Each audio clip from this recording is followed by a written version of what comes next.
여러분 믿음 그러면 막 뭔가 막 굉장히 막 신앙의 중요한 주제인 것 같은데 이 믿음이라는 것이 사실 우리에게 굉장히 좀 난해해요. 여러분들한테 지금 질문 던져볼까요? 한 사람씩? 믿음 어떻게 하실래요? 믿음이 뭐라고 생각하세요? 좀 뭐라고 하면 좀 애매해요. 사실은 뭔가 좀 뚜렷하지 않고 우리 이거 컵입니다. 이거 좀 뚜렷해야 되는데 믿음하면 약간 뭔가 보이지 않아서 약간 좀 애매해요. 그래서 좀 추상적이에요. 그래서 성도들에게 각자 물어보면 다 다르게 대답을 하는 게 믿음입니다. 신기해요, 아주. 그러니까 우리가 개별로 각자 느낌으로만 가지고 있는 것이라고 할까요? 오늘은 여러분 꼭 하나님께서 나한테 말씀하신다 이거보다도 여러분들 안에 있는 영을 동원해서 한번 같이 생각을 해보자고요. 우리가 지금 믿음 생활을 하는데 믿음이 뭔지를 몰라. 믿음 생각도 안 하고 살아요, 사실은. 그죠? 그냥 무조건 복만 달래. 은혜만 달래, 그냥. 내가 지금 믿음이 있는지. 분명히 하나님은 우리가 너희가 믿음이 있는가 시험해봐 했는데 그 시험해보지도 않아요. 내가 믿음으로 지금 기도를 하고 있는지, 믿음으로 예배 지금 여기 앉아 있는 것인지, 믿음으로 내가 찬양하고 있는지 전혀. 왜요? 애매하거든요. 그리고 누가 보는 것도 아니거든요. 그럼 신앙생활에서 가장 중요한 이 신앙이라고 하는 말에 우리가 신앙생활 하는데 믿을 신자이거든요. 근데 이게 너무 추상적인 거예요. 그래서 우리는 알게 모르게 항상 믿음이 어렵다 라고 하는 생각을 지닌 채로 신앙생활을 합니다. 여러분 믿음 신앙생활이 쉬워요, 어려워요? 이렇게 애매하잖아요. 사람들한테 그래서 이것을 이렇게 물어보면 이 믿음에 대한 이야기를 하고 고민을 또 저에게 가지고 오면 항상 이 믿음에 대해서 우리 성도들이 갖고 있는, 우리가 가지고 있는 이 정서 또 이 이미지는 참 믿음 어렵다는 거예요. 뭔가 좀 힘들어. 그리고 치열해. 쉽지 않아요. 약간 이런 정서들을 가지고 있어요. 한 청년이 와서 그 믿음이라고 하는 것에 대해서 저한테 이제 이야기를 하면서 궁금해 하면서 질문을 하다가 그러더니 이렇게 얘기를 해요. 목사님, 저는 좀 믿는 게 좀 너무 힘들어요. 이렇게 얘기하길래 뭐가 그렇게 힘드냐? 이렇게 물었어요. 들어봤어요. 대다수의 사람들이 느끼는 정서처럼 믿음, 그러면 뭔가 좀 일단 좀 포기해야 돼. 그리고 내려놔야 돼. 좀 나를 뭔가 막 이렇게 막 멋지게, 막 도덕적으로, 막 내가 막 고행을 해서 갈고 닦는 걸 믿음이라고 생각하는 것이지요. 그러다 보니까 뭔가 일단 포기할 것이 먼저 생각나는 거예요. 믿음 생활한다 하면. 오늘 등록하신 분 참 경의를 표합니다. 믿음으로 살자 하면 막 와 신난다, 와 기대가 된다, 막 이런 느낌보다 이제 교회 등록하면 이제 교회 생활, 그렇죠, 최집사님, 그렇죠, 막 이제 이것도 못하고 이거 할 때도 눈치 보이고 저것도 못하게 되고 약간 못하게 되는 게 막 먼저 떠오르는 거죠. 막 그럼 우리는 무언가를 하려고 했을 때 그 하는 것을 통해서 얻게 될 것을 기대함으로 하거든요. 만약에 그 하는 것보다 얻게 될 것보다 내려놔야 할 게 더 크게 느껴진다. 그럼 우리는 그 일을 하고 싶지 않죠. 그죠?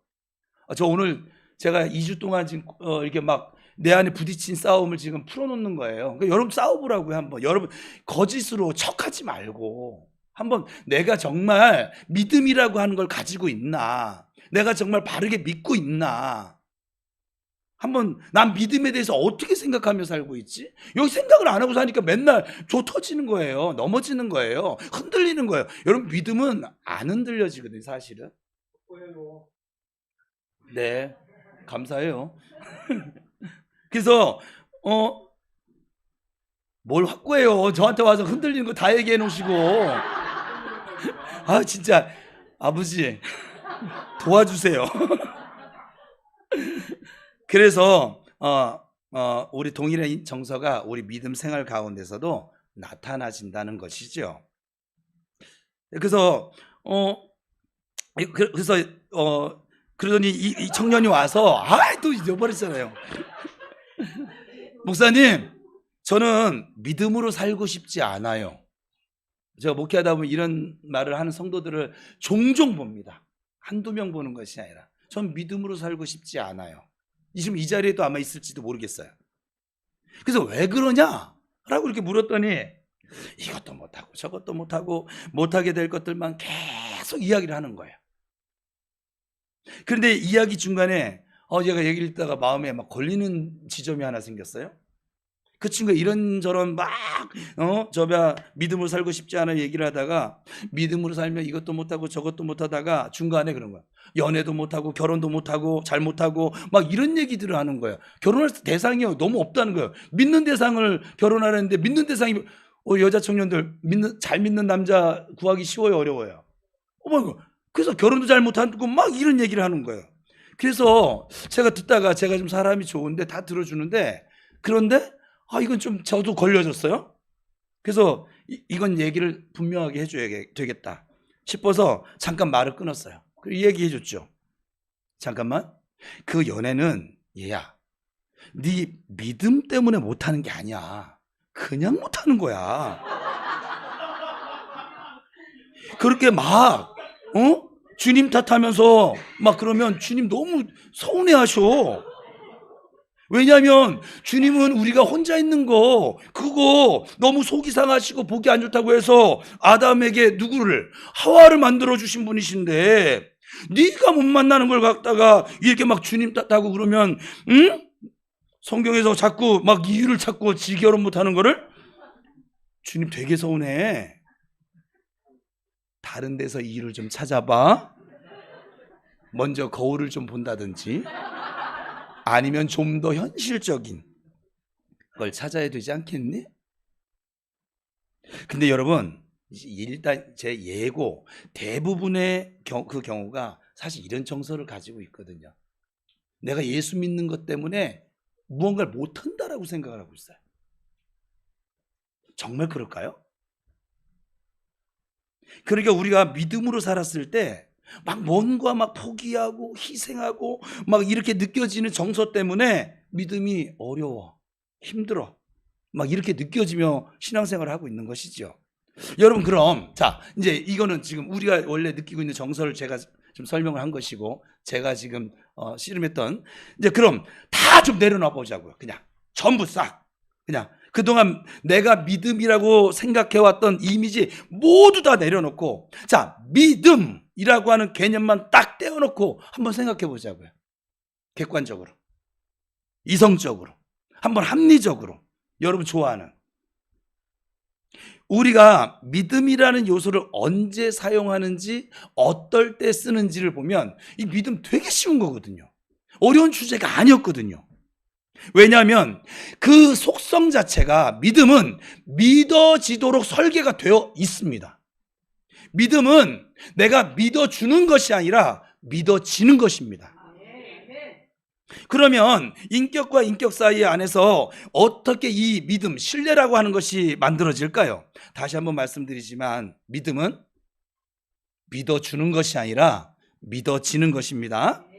왜냐하면 믿음은 내 노력이나 내가 최선을 다하고 내가 막 도덕적으로 착하게 잘 살아서 뭐 믿음이 생기는 것이 아니거든요. 그것이 아니라 내가 믿으려고 하는 그 대상 있잖아요. 그 무언가, 그 대상이 믿을만 하니까 믿는 거예요. 그렇지 않습니까? 내가 착해야지 믿나요?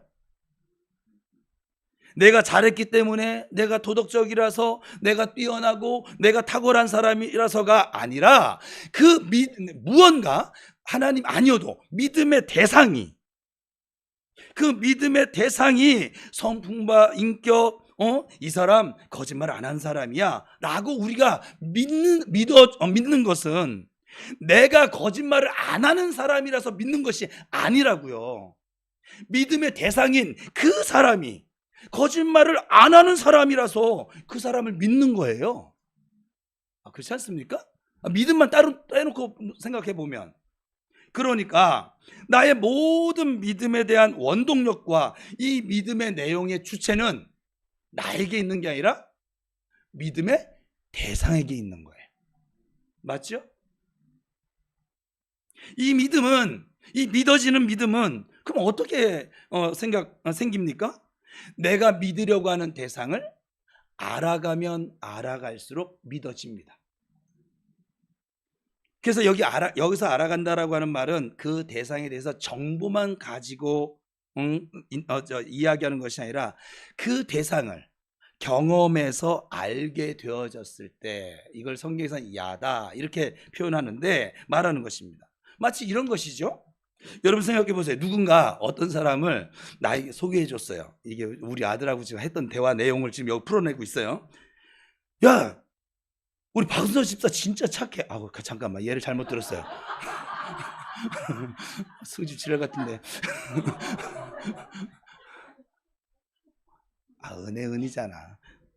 그래서 다시 야, 이 사람 진짜 착해 라고 소개할 때는 소개를 해주면 그 대상에 대한 처음 정보를 우리가 접하게 되죠. 누구든지. 그죠? 그렇다고 해서 이 사람이 착한 것에 대해서 완벽하게 신뢰가 가지는 않습니다. 왜냐하면 나는 그 사람을 경험해 본 적이 없거든요.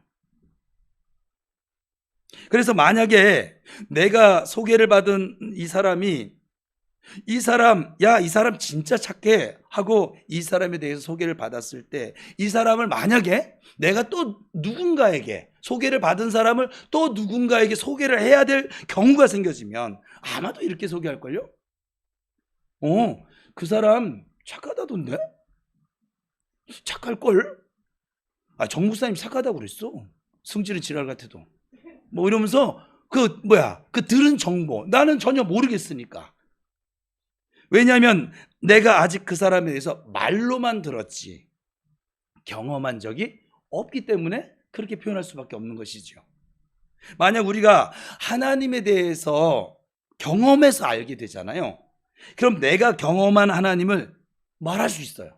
이야기할 수 있어요. 근데 경험한 바가 없으면 그냥 주워들은 정보, 교회 다니면서 그냥 주워들은 정보, 믿음이 아니고 정보만 가지고 이야기를 하니까 확신이 안 서는 것이죠. 누가 이게 하나님 어떤 분이야? 물어봤더니 하나님 전능하시다던데? 전능하실걸? 하나님 신실하시다고 하시던데? 신실하실걸? 하나님 사랑이 많으시대? 많으실걸? 이런 식이 되는 것이죠. 지금 예를 들어주는 거예요. 여러분 이해하라고. 그러나 경험해서 알고 있는 사람은 아주 분명하게 얘기하겠죠. 우리에게 이런 분들이 많아요. 하나님 신실하셔. 하나님 전능하셔. 하나님은 사랑이셔. 하나님은 우리 기도에 응답하셔. 오늘도 대표 기도하면 하나님 우리에게 계속 말씀하셔. 수요 기도를 통해서, 토요 기도를 통해서, 주일 예배를 통해서 말씀하고 계셔. 내가 기도할 때마다 들려주셔. 보게 해주셔. 만지게 해주셔. 왜? 내가 경험했거든요. 그런데 내가 이 사람과 교제하면서 이 사람 진짜 착하다는 걸 알게 됐어요. 내가 경험해서 나에게도 착한 사람이라는 걸 알게 되잖아요. 그럼 이제 이 사람을 다른 사람한테 소개할 때 이렇게 소개하겠죠. 이 사람 이제 단어가 하나 붙어요. 진짜 착해. 여러분 그러고 있어요. 즉 믿음은 믿어주는 것이 아니라 그냥 믿어지는 거예요. 그 믿으려고 하는 대상을 알아가면 알아갈수록 믿어지는 것입니다. 그런데 그 알아간다라고 하는 말은 그 대상에 관한 정보, 그 정보를 아는 것도 사실은 좀 중요해요. 그러나 그 대상이 정말 그러한지를 경험하여 알게 되어졌을 때 믿어지는 믿음이 발생되어지는 것이죠. 자, 이렇게 보면 우리 삶 가운데 믿음은 어려워, 힘들어, 치열해가 아니라 내가 도덕적으로 또 내가 뭔가 좀 깨끗하고 내가 막 순결하고 거룩한 사람이 되기 위한 것이 아니라 이 대상이 믿을만 해서 믿는 것이기 때문에 오히려 내 연약함을 발견하게 되어지면, 그러면 그래서 우리가 더 예수님을 믿을 이유가 되어집니다. 근데 우리가 믿음이 어렵다고 느껴지는 이유는 뭐냐? 이 도덕적인 기준이 있거든요. 이 좀 유교성이 좀 접해져 있는. 여러분 좀 대답 좀 해줘 보세요. 자, 믿음의 사람이라고 딱 연상되어지는 그 그림을 놓고 나를 거기다가 맞추려고 하는 것이죠. 여러분 신앙생활 지금 그렇게 하고 있는 거예요. 믿음의 사람은 좀 도덕적이어야 돼. 믿음의 사람은 좀 견고해야 돼. 믿음의 사람은 흔들리지 말아야 돼. 믿음의 사람은 뭔가 좀 요지부동의 사람이어야 돼. 믿음의 사람은 좀 순결해야 돼. 그러니까 믿음의 대상하고는 전혀 상관없이, 믿음의 대상이신 하나님하고는 전혀 상관없이 나 혼자 나를 막 갈고 닦는 막 이런 신앙생활을 하려고 하니까 힘들죠. 어렵죠. 안 되죠. 정말 너무 힘들고 믿어지는 것 같지 않은 신앙은, 이 잘하지 않는 신앙은 이런 정서를 우리가 느끼며 살게 된다는 것이죠. 부담스럽고 어렵게 되어지는 것입니다. 그래서 이 믿음에 대한 내용은, 물론 그 믿음의 대상을 알아가면 알아갈수록 우리의 삶은 맞춰져 갈 거예요. 부부가 서로 사랑하면 어떻게 된다고 그래요? 평생 원수만 있는 건 아니에요. 에? 화상덩어리만 있는 건 아니에요. 부부가 정말 사랑하는 부부 보면요, 어느샌가 둘이 닮아가져 있어요. 좋은 교회는 어떤 교회인 줄 아세요? 목사와 성도들이 서로 닮아져 가고 있어요. 같이 그 세월이 지나면 지날수록. 그래서 어느샌가 그렇구나. 그렇게 하니까 생각나네. 우리 통영에 있던 제자가 우리 여기 여름 수련회 참여하고 갔잖아요. 참여하고 내려가면서 한 말이, 그래, 우리 교회 예배 참여해 본 소감이 좀 어때? 하브루타 시간에 내가 얘기했는데요, 목사님, 성도들이 하브루타 시간에 나누는 걸 보니까 다 목사님 닮았던데요? 그래서 너무 기분이 좋았어요. 하나님 얘기한다는 거잖아요. 쓸데없는 세상 얘기 안 하고, 썩어지면 없어질 건 얘기하지 않고 하나님께 마음을 두고 산다는 거잖아요. 얼마나 좋아요. 제가 다른 건 저를 안 본받았는데 하나님을 향한 마음은 본받으셔도 돼요. 그래서 우리가 이 믿음, 그 대상을 신뢰하면서 나타나게 되어지는 반응들이기 때문에, 그래서 자연스러운 열매로 기도가, 사랑이, 화평이, 희락이, 오래 참음이, 자비와 양성과 충성과 온유와 절제들이, 또 이 예배 참여하는 것이나 서로 섬기는 것이나 자연스러운 열매로 나타나지는 거예요. 그런데 우리가 기대하는 건 뭐냐? 이 믿음의 사람 하면 딱 떠오르는 사람 한번 떠올려 보세요. 교회에서 이 사람 정말 믿음 좋아, 이 사람 정말 믿음 신실한 사람이야 라고 생각이 드는 사람 그냥 잠깐 떠올려 보세요. 그냥 말하지 말고. 대체적으로 아마 다 이런 사람들일 것입니다. 아마도 이런 사람들일 거예요. 제가 상상을 해봤더니 일단 먼저 기도를 열심히 하는 사람이어야 돼요. 그것도 크고 길게. 그리고 또 성경도 많이 읽어야 돼. 그 다음에 거기다 찬양도 열심히 해야 합니다. 우리 이따 오후에 우리 찬양 집회 하는데, 찬양 그냥 앉아서 막 그렇게 하면 안 돼요. 그냥 앞에 그냥 앉아가지고 그냥 중얼중얼 하듯이 안 하듯이 중얼중얼 이런 정도면 안 돼요. 일단 일어나야 돼. 그리고 손을 들어야 돼. 그 찬양 집회에 가보면 청년들 그 찬양 집회 저는 굉장히 많은 경험이 있는데, 벌써 손가락이 벌써 저절로 이렇게 되잖아요. 뭔가 이 검지 손가락이 뒤로 좀 제껴지면서 이게 뭔가 이게 내가 드는 것이 아니라 무슨 신령한 힘이 막 내 손을 드는 것처럼 보여져야 돼. 그리고 교회 봉사, 그 다음에 교회 줄성. 저 오늘 지금 너무 솔직하게 설교하고 있는 거예요. 지금 내가 지금 씨름하고 2주 동안 씨름하고 고민하고 왜 이렇게 여리고를 도는데 질척거리고 못 돌까? 뭐 때문에? 이유는 하나였어요. 믿음이었어요. 오직 의인은 믿음으로 말미암아 사는 것인데, 오직 믿음으로 못 사니까 못 도는 거죠. 방법이 없어. 왜냐면 우리에겐 돌 힘이 없거든. 안 그래요? 옆 사람 봐요. 여리고 잘 돌고 있나, 잘 못 돌고 있나 한번 좀 살펴보세요, 한번. 응?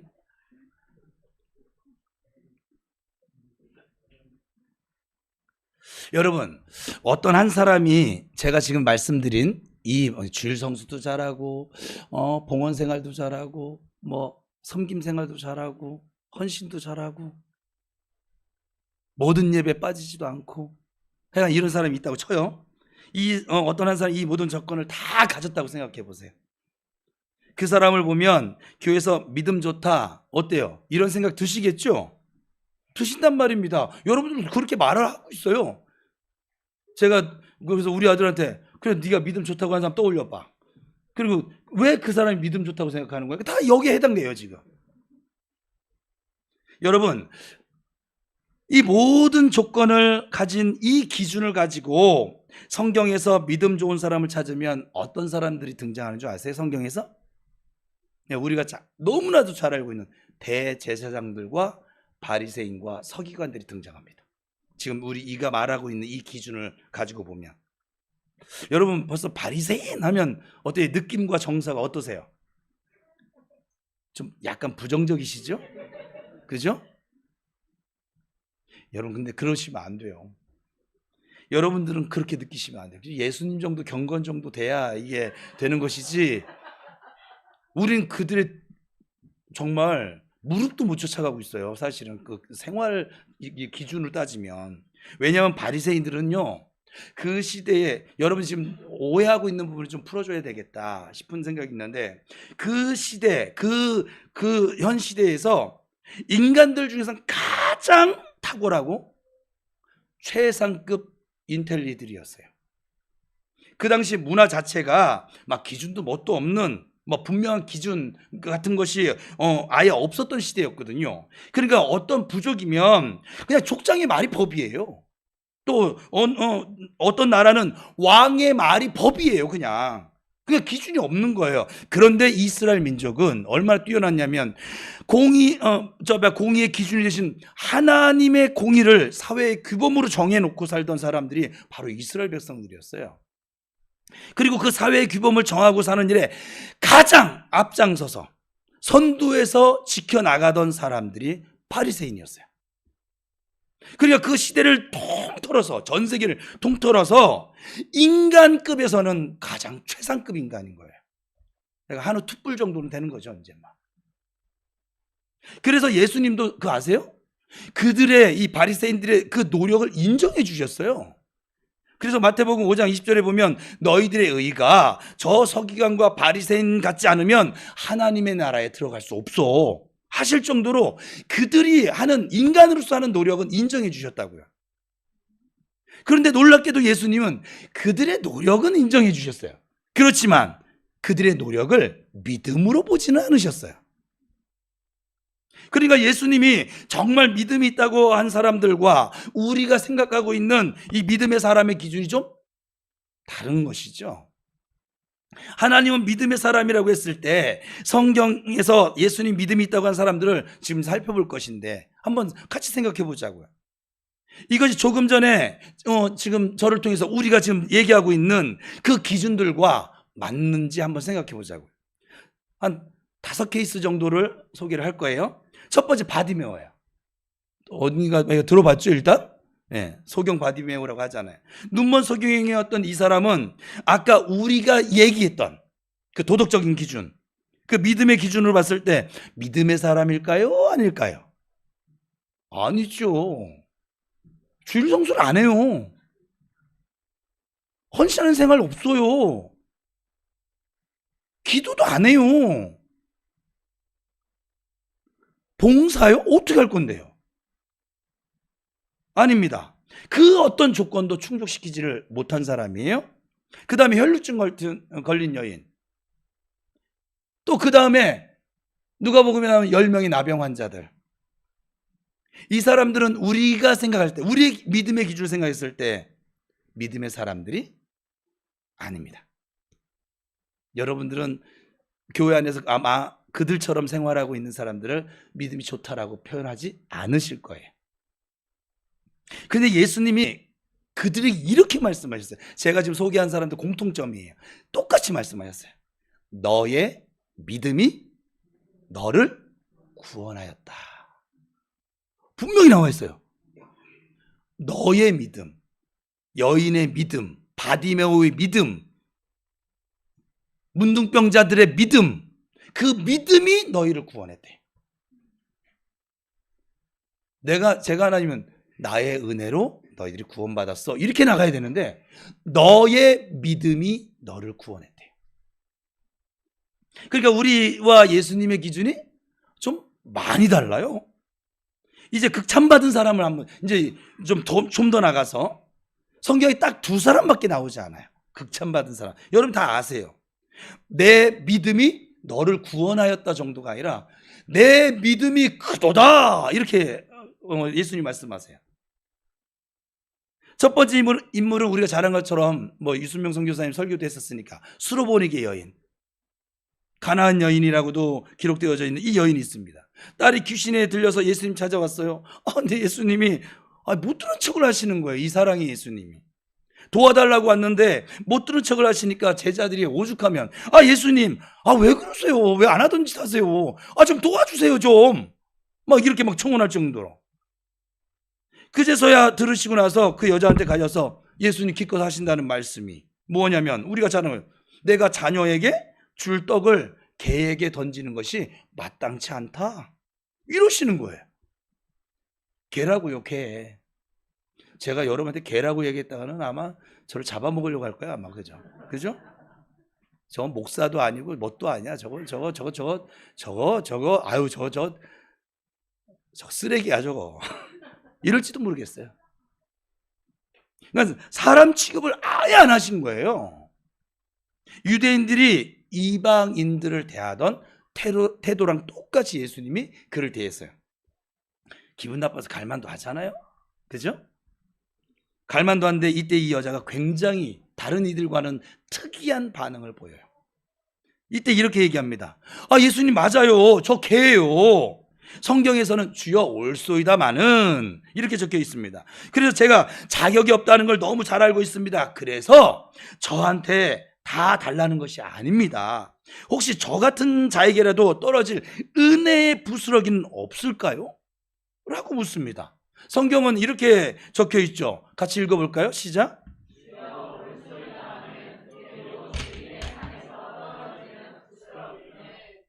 뭔가 예수님이 그 장면을 보면 거기까지 들으시고 나서 감동을 엄청 많이 받으셨어요. 엄청 받으셨어요. 너무 이 감동을 많이 받으셔서 여자여 내 믿음이 크도다 이러시면서 칭찬을 아주 그냥 우리식들에 오면 축복을 있는 대로 다 하십니다. 그냥. 두 번째 케이스가 있어요. 이제 마지막 다섯 번째인데, 백부장 들어보셨죠? 이 백부장은 성이 백시고 이름이 부장은 아니에요. 100명의 부하를 거느린 직책 이름이에요. 백부장이 하인이 병이 들어서 예수님을 찾아오죠. 예수님께 찾아와서 도와달라고 그러니까 이번에는 예수님이 되게 흔쾌히 가시겠대요. 또 참 예수님도 알 수 없어요. 근데 이때 백부장은 뭔가 성경을 근거로 한 엄청난 믿음을 보였던 것이 아니거든요. 그냥 사회생활을 하면서 터득했었던 그가 원리대로 예수님을 그냥 대했을 뿐이에요. 이 백부장은 성경 그런 거 잘 몰라요. 성경 일독도 안 해본 사람이에요. 주일 성수는 주일날 교회를 안 가요. 이방인이니까.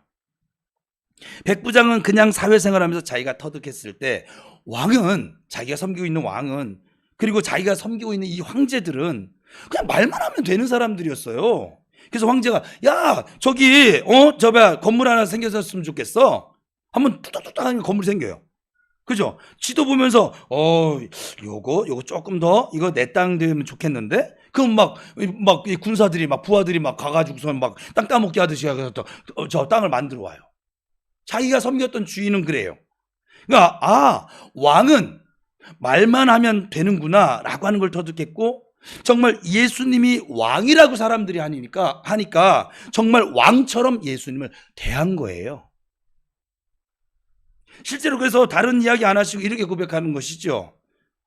예수님 가시려고 하니까, 가신다고요? 아닙니다, 아닙니다. 저도 누군가의 주인이고 저도 누군가의 종입니다. 주인이 정도로 가라 하면 가고 오라고 하면 옵니다.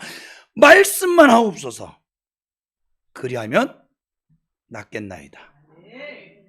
그냥 이건 성경을 통해서 생겨진 게 아니에요. 사회생활 하면서 터득되어진 그 원리대로 이 어마어마한 고백을 했습니다. 교회 주일 성수하는 사람들도 하지 못하는 고백을 했습니다. 저와 여러분이, 제가 여기 설교 준비, 사실 직장 상사만큼만 우리가 주님을 대접하기만 했어도 우리의 삶은 벌써 뒤집어졌다라고 저는 생각을 해요. 직장생활 힘들어도 참잖아요. 억울해도 참잖아요. 그리고 하라는 대로 하잖아요. 군대에 용을 하면 까라면 까잖아요. 하지 말라면 안 하잖아요. 그렇죠? 정말 예수님을 여러분의 직장 상사만, 여러분 돈 몇 푼 쥐어주는 그 직장 상사만큼만 대해서도 우리는 벌써 우리의 삶은 뒤집어졌다라고 저는 생각을 합니다. 이건 저의 생각이에요.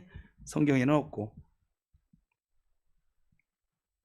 그래서 그 정도로만, 실제로 하나님에 대해서도 우리가 지금 나와 실존하고 있는 분으로 대하기만 했어도 우리 삶은 바뀌어지지 않았을까. 늘 추상적인, 늘 이상적인, 믿기는 하는데 뭔가 확실하지가 않은. 예수님의, 아무튼 여기까지 막 딱 들으시고 이때도 감동을 너무 받으셨어요. 있는 대로 이 감동을 받으셔서, 아니 너무 충격을 받으셨어요. 마치 이스라엘 사람들을 보고 들으라고 하는 것처럼 이렇게 말씀하시죠. 같이 읽어봅니다. 노란색 시작. 내가 이스라엘 중 이만한 믿음을 본 적이 없다. 내 믿음대로 될지어다. 가라. 자, 이 두 인물은 아까 우리가 얘기했었던 믿음의 기준으로 봤을 때 믿음의 사람일까요? 아닐까요? 결코 아닙니다. 지금 소개한 5케이스는 예수님이 우리에게 믿음의 원리를 가르쳐주고 싶었던 것이었어요. 제가 오늘 지금 이것을 나누려고 하는 것인데, 믿음의 방법, 이걸 하는 것이 믿음이야, 이걸 하지 않는 것이 믿음이야, 이건 행위거든요. 이런 방법적인 것이 아니라 믿음의 원리를 가르쳐주고 싶으셨던 거예요. 5케이스의 공통적인 특징이 있습니다. 이 5케이스는 자신들의 힘으로는 벗어날 수 없는 그 어떤 무언가 한계 앞에 서 있던 사람들이었다는 거예요. 공통점은. 그리고 이 사람들은 예수님을 찾아가기 전에 자신들의 힘으로 뭔가를 해결해 보려고 무엇이든지 모두 다 시도해 봤던, 자신들이 해볼 수 있는 모든 걸 다 시도해 봤던 그런 사람들이었습니다. 의사한테도 가봤고, 돈을 주고 약도 먹어봤습니다. 홍삼도 먹어보고, 고로쇠물도 먹어보고, 스트레칭도 한번 해보고, 식이요법, 민간요법 등등등등. 그러니까 나을 수만 있다면, 이 문제가 해결될 수만 있다면 자기가 해볼 수 있는 모든 걸 시도해 보았던 사람들이었어요. 그리고 내려진 결론이 무엇이냐? 내 힘으로는 절대 벗어날 수가, 해결할 수가 없구나 라고 하는 결론이 났습니다. 그 결론이 생긴 다음에 예수님을 찾아갈 때는 예수님이 여러 가지 가능성 중에 한 분이 아니라 예수님이 이 문제로부터, 이 절망으로부터 나를 해결해 주실 수 있는 유일하고도 마지막 소망으로 찾아간 것이죠. 그래서 예수님이 그 마지막 소망이라고 하는 마음을 가지고 나와 엎드린 그들의 태도를 보시고 예수님 말씀하시기를, 내 믿음이 너를 구원하였다. 그래서 너의 믿음이에요. 너의 믿음. 이 말은 너 스스로 해결할 수 없다고 생각하고 내가 해결해 줄 거라고 믿고 온 거잖아. 그 믿음이 너를 구원했다고.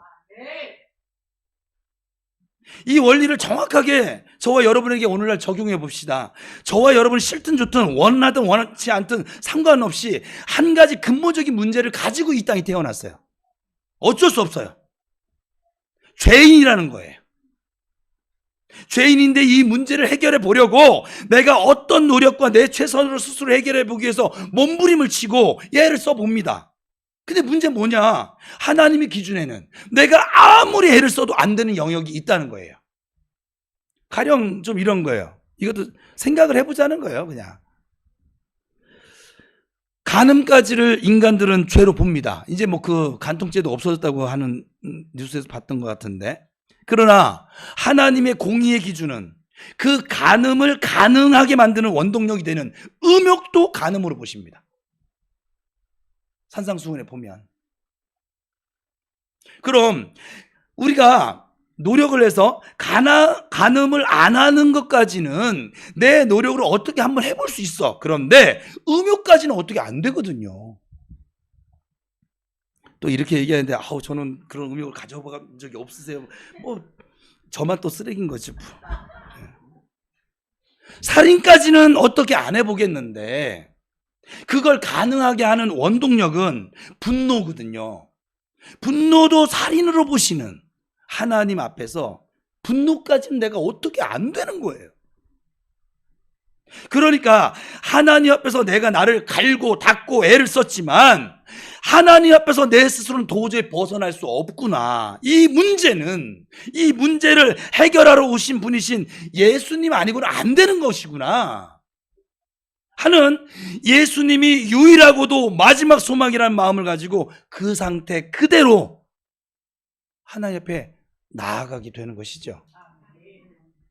내가 스스로 뭔가 개선하고 깨끗해진 채로 나아가는 것이 아니라 내가 얼마나 죄인인지, 그리고 이 문제는 내가 해결할 수 없어 라고 하는 그 결론을 가진 그 자체로 그 문제를 해결하러 오신 예수님 앞에 나아가 엎드렸더니 예수님이 그 모습을 보시면서 너 그거 스스로 해결할 수 없고 내가 해결해 줄 수 있다고 지금 나한테 믿고 온 거 아니야. 그 믿음이 너를 구원했어 이미.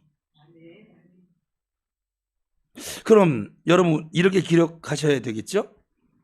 우리 믿음의 삶은 내가 견고하고 내가 순결해지고 내가 거룩해져서 하나님의 떳떳한 모습으로 나아가고 그 앞에 서게 되어지는 것을 믿음의 삶이라고 말하는 것이 아닙니다.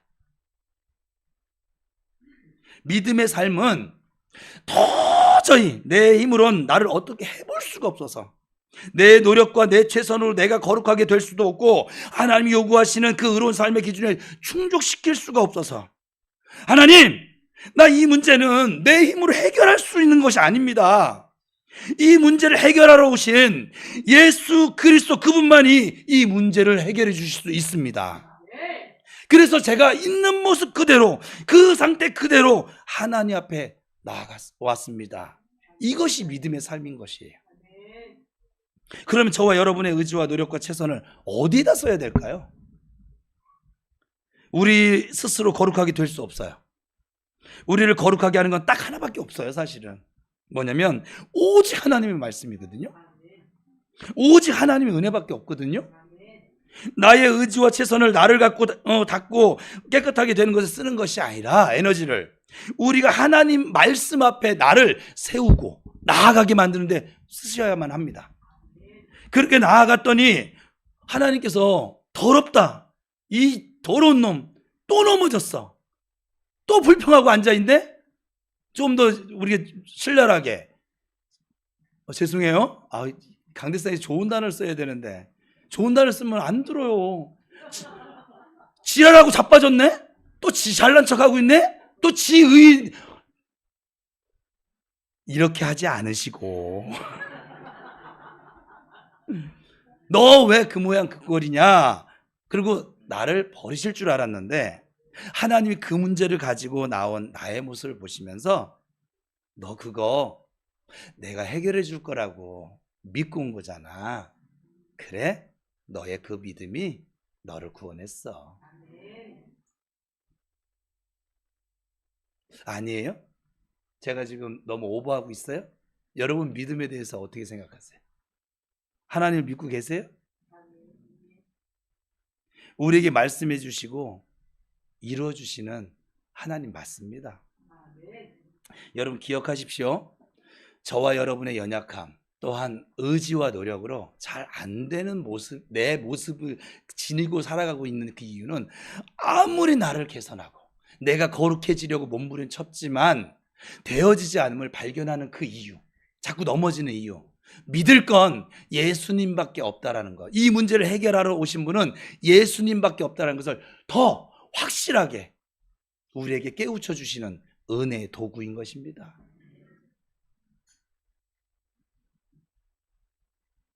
우리가 우리의 연약함을 발견했을 때 난 믿음으로 못 살아 하면서 절망하고 낙심할 때가 아니라 이 연약함을 내가 발견을 했으니까, 그러니까 믿어야 되겠다.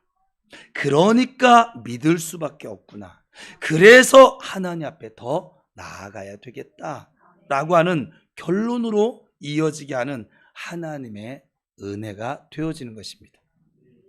우리의 믿음이 우리의 연약함을 개선하는데 향하는 것이 아니라 우리의 연약함을 연약함으로 결론 내지 않으시고 그리스도의 강함, 하나님의 강함을 드러나게, 우리 연약함 때문에 하나님의 은혜가 드러나게 하실, 은혜의 삶이 되게 하시는, 우리를 하나님 앞으로 나아가도록 그렇게 만드시는 그 은혜와 사랑의 삶이 되실 수 있기를 축복합니다. 하나님의 은혜와 사랑 가운데 믿음의 사람으로 믿음의 삶을 살아가시는 저와 여러분, 이 아침에 다시 한번 깨닫는 은혜가 충만하기를 축원합니다. 우리 같이 지금 눈 감지 마시고 같이 기도해 보세요. 그냥 같이 고백하고 싶어졌어요. 제가 기도를 하는 거예요. 여러분의 조건 보지 마세요. 여러분 조건 보지 마시고 여러분의 믿음의 대상인 그 하나님 보고,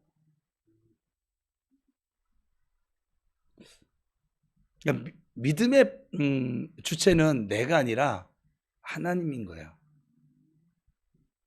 그래서 믿음은 선물이라고 했잖아요. 내가 노력해서 생겨지는 게 아니라고.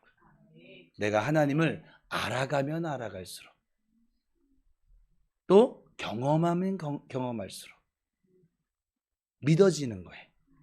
그 하나님 날 사랑하고 계시구나. 그 하나님 내게 은혜를 주시고 계시구나. 그 하나님이 지금 나와 함께하고 계시구나. 나도 나를 용서 못하겠는데 나를 용서하고 계시구나. 자꾸 알아가는 거예요. 그 알아가는 것만큼, 아는 것과 믿는 것이 하나가 될 때 예수님처럼 믿음의 삶을 살아갈 수 있게 되는 것이겠죠. 너무 불공 들이는 사람 고행하듯이 예수 믿지 마시고 하나님께 맡기세요. 짐도 맡기고 길도 맡기고, 그냥 굳이 여러분 생각 계속 해야 머리만 아파요. 되지도 않아요. 그리고 속만 상해요. 힘들어요. 어려워요. 아까 그 청년 고백처럼 장가 못 가는 것도 다 하나님 탓이 돼버리고. 그리고 좀 우리도 거울 좀 보면서 합시다. 같이 기도합시다. 함께 기도합니다. 사랑의 하나님, 감사합니다. 우리의 믿음이 나를 갈고 닦고 나를 개선해서 내가 깨끗해지고 내가 순결해지는 그런 삶이 아니라 순결하게 하시는, 우리를 거룩하게 하시는 그분 앞에 나아가는 도구가 되게 하여 주시옵소서. 그리고 우리 모두가 이 믿음을 통해서 피곤하고 고단함이 느껴지는 것이 아니라, 그래 우리 하나님이 계시지, 그래 우리 주님이 계시지 안심하게 되어지고 주 앞에서 평안을 얻게 되는 누림이 되게 하여 주시옵소서. 그렇게 이루어 주실 아버지 하나님께 모든 영광 올려드리며 예수님의 이름으로 감사하며 기도드립니다. 아멘.